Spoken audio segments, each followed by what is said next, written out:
सबसे बड़ा terrorist Israel खुद है, जिसने समय समय पर फिलिस्तीनियों पर जुल्म ज्यादतियाँ की हैं।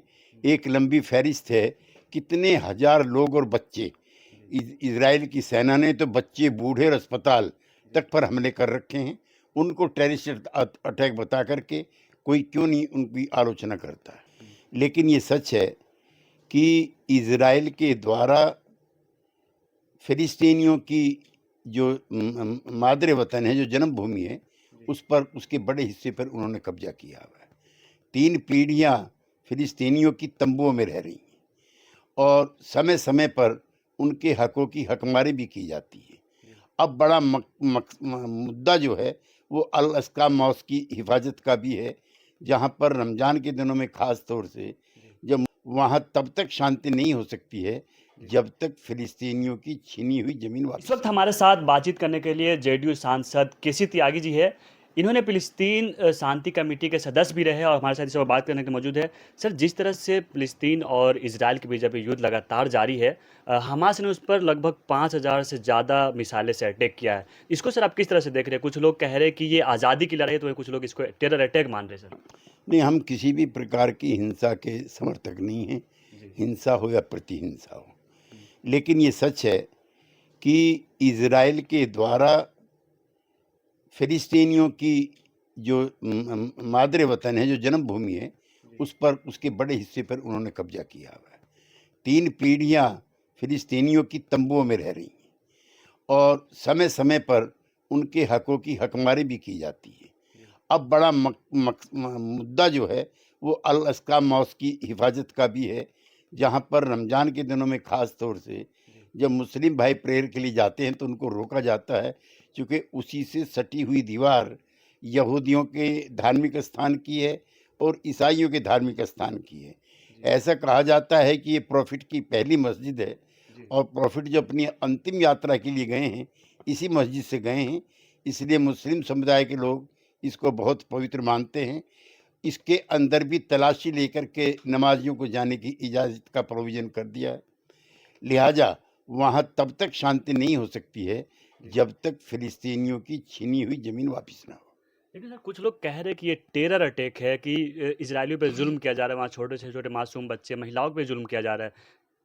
सबसे बड़ा टेररिस्ट इजराइल खुद है, जिसने समय समय पर फिलिस्तीनियों पर जुल्म ज्यादतियाँ की हैं। एक लंबी फहरिस्त है, कितने हजार लोग और बच्चे। इजराइल की सेना ने तो बच्चे, बूढ़े और अस्पताल तक पर हमले कर रखे हैं। उनको टेररिस्ट अटैक बता करके कोई क्यों नहीं उनकी आलोचना करता है। सर, आप इजराइल को एक टेररिस्ट कंट्री मान रहे हैं। हमारे प्रधानमंत्री ने उनका समर्थन किया है, कह रहा है कि जो हुआ है मैं उसका कंडेम करते हैं और हम इजराइल के साथ खड़े। इसका मतलब आप भी सर टेरर के साथ दे रहे हैं, इसका मतलब सर?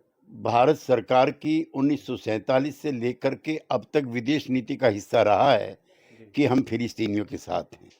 उन जब 19 जब इसका जब सबसे पहला मुल्क था अरब मुल्कों के बाद जी। भारत, जिसने इसको मान्यता दी थी। महात्मा गांधी ने कहा था कि फिलिस्तीन फिलिस्तीनियों का ऐसे ही है जैसे ब्रिटिशर्स का ब्रिटिश है, फ्रेंच का फ्रेंच है। जी। वहाँ के बड़े हिस्से पर उनका कब्जा है। 3 पीढ़ियाँ उनकी तंबुओं में रह रही हैं। जी। कभी वो लेबनान में, कभी वो मिस्र में, कभी वो सीरिया में ज़मीनों पर कब्जा करते हैं। लिहाजा सबसे बड़ा टेररिस्ट और विस्तारवादी मुल्क अगर कोई है तो जी। वो इजराइल है। लेकिन सर, एक वक्त था कि अटल बिहारी वाजपेयी जी फिलिस्तीन का समर्थन करते, लेकिन अभी मोदी जी जो प्रेजेंट हमारे प्रधानमंत्री है, वो इजराइल का समर्थन कर रहे हैं। तो ऐसा सर क्या हो गया कि आज अचानक से ये बदलाव देखने को मिल रहा है सर? अटल बिहारी वाजपेयी जी उदारवादी नेता थे। जी। जनता पार्टी के विदेश मंत्री के रूप में और रामलीला मैदान की एक सभा में जी। उन्होंने खुलेआम घोषणा की थी कि वो इजराइल के खिलाफ हैं, चूँकि उसने फिलिस्तीनियों की हकमारी की है। अब नई जो सरकार है जी। वो पहले से ही इजराइल की समर्थक रही है जी। और इसलिए उसके साथ। सर, आप उस डेलीगेशन का हिस्सा रहे। ऐसे वक्त में यूएन वगैरह को या जो और भी जो बड़े बड़े कंट्री है, उनको क्या करनी चाहिए ऐसे ऐसे हालात में सर? यूएन 1 दर्जन प्रस्ताव पास कर चुका है, जी। जिसमें कब्जाई हुई ज़मीन को वापस किया जाना चाहिए। लेकिन बड़े और ताकतवर मुल्कों का साथ होने की वजह से जी। कभी भी इजराइल उस ज़मीन को खाली नहीं करता है और जो असल विवाद है वो इसी बात को लेकर के। सर हमारे मुल्क में भी बहुत सारे ऐसे लोग हैं जो इजराइल का समर्थन कर रहे हैं, क्या ऐसा होनी चाहिए था सर आपके हिसाब सबको अपनी अपनी बात रखने की आज़ादी है। जी। महात्मा गांधी, जवाहरलाल नेहरू और हम सब लोग उस परंपरा को मानते हैं कि इज़राइल ने फिलिस्तीनियों की हकमारी की है और उनकी ज़मीन पर कब्जा किया है। तो सर क्या लगता है कि ये वक्त आ गया है कि इजराइल के जो कब्जे में है अल-अक्सा मस्जिद को छुड़ाया जा सकता है? तमाम जो बड़े मुल्क हैं उनको इसमें इनिशिएटिव लेना चाहिए जी। और जो यूएन रेजोल्यूशंस हैं उस पर अमल कराना चाहिए। सर ऐसे वक्त में मुस्लिम जो कंट्री है उनका क्या योगदान हो सकता है? क्या वो लोग फिलिस्तीन को समर्थन देंगे या फिर इजराइल के साथ भी कुछ देश आ सकते हैं इस हालात में? ईरान इसमें सबसे आगे है जी, और उसने समर्थन किया है। बाकी जो मुस्लिम कंट्रीज़ हैं जी, उनके अमेरिका के साथ जिस तरह के रिश्ते हैं उसमें पूरा अरब वर्ल्ड खड़ा होगा हेड ऑफ द स्टेट। जी। यद्यपि मुस्लिम कंट्रीज़ की जनता फिलिस्तीन के साथ है और जो हेड ऑफ द स्टेट है वो अमेरिका के साथ है। बहुत शुक्रिया सर हमसे बात करने के